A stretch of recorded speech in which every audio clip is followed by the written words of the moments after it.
So today I'm going to be taking you guys through a glute focused leg workout. It's really gonna light the glutes on fire.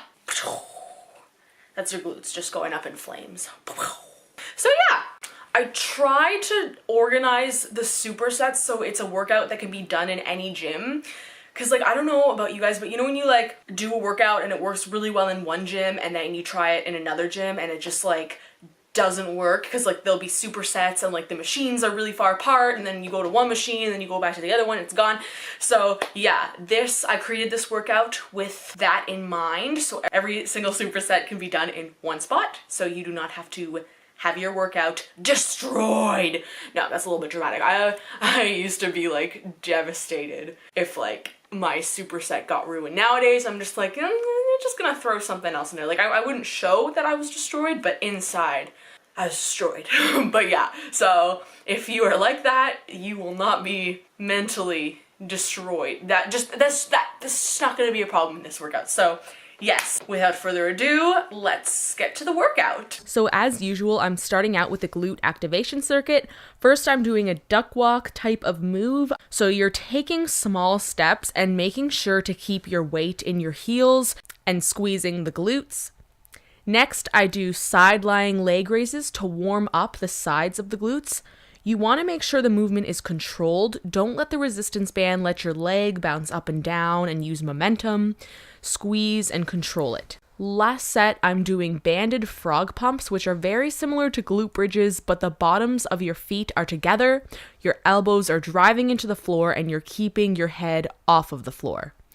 I do 12 to 15 of these, and then you're going to repeat the activation circuit one more time without any rest. So first exercise is sumo deadlifts, which is one of my favorite glute exercises. You're standing with your feet well over shoulder width apart, pushing your butt back and then bringing your hips forward to stand back up. You want to keep your back straight throughout the exercise, and you can do this by squeezing your lats as you hold the bar because that will keep the movement tight and prevent your back from rounding.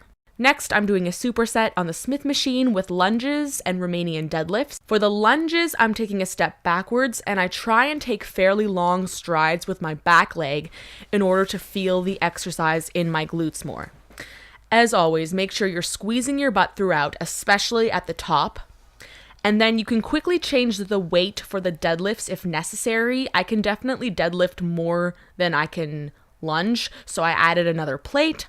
I'm also standing on a step to improve my range of motion. And for this exercise, I'm really focused on the movement of my hips. So I'm pushing my butt back, letting my knees naturally bend, and then pushing my hips back forward and squeezing my glutes at the top. You want to stand as close to the bar as possible so it is near your body throughout the exercise. I typically don't do this exercise with the Smith machine, but sometimes it's fun to throw it in. But I would definitely recommend to learn them with free weight first, and then sometimes just as a fun change, you can do the Smith machine. Next, I'm doing sumo squats on a bench, and I'm supersetting it with side step-ups. I'm standing on a bench to get a much larger range of motion so I can go as deep as possible into my squat. Make sure your back is straight and your chest is up.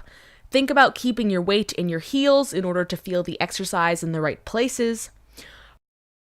So then next, I superset this with the side step-ups onto the bench. So for these, you're standing beside the bench and stepping sideways up onto the bench. So it's not like the step up where you're facing the bench and stepping up as if you're going up stairs. So this is one where you really want to make sure you're keeping your weight in your heels. You never want to step up on your toes, or you're just going to feel the movement in your knees and not your actual muscles, which is definitely not what we want.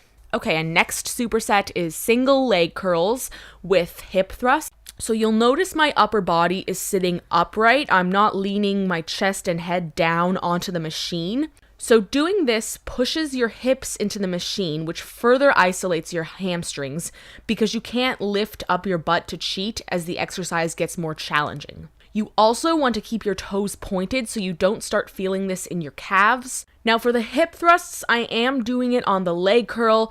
Quick disclaimer, I actually hate doing hip thrusts on this machine. The angles aren't right for me and I only feel it in my quads. However, I do know some people enjoy it and they actually feel this exercise properly when they do it on the leg curl. So I just wanted to show it and let you know that it's an option. It also makes it easier to superset because you wouldn't have to leave the leg curl, go somewhere else in the gym to do hip thrusts, and then come back to the leg curl only to find someone's taken it. But if your gym has a good setup or is set up in a certain way or nobody else is there, then I would recommend supersetting it with either hip thrusts with a bar or on the Smith machine. So, last exercise is a burnout set, so I'm only doing one set with as many reps as possible, but making sure I'm doing the same amount of reps on each leg. So this is a donkey kick with a dumbbell behind the knee of your working leg. So you want to make sure you're keeping your leg quite bent so the dumbbell stays in place, and then you're just lifting and lowering your leg, and of course, squeezing your glutes throughout the exercise. Right, and that is it for the workout today. Please like and subscribe if you enjoyed this video. I put out workout videos all the time. So yes, go try out the workout, and that's it.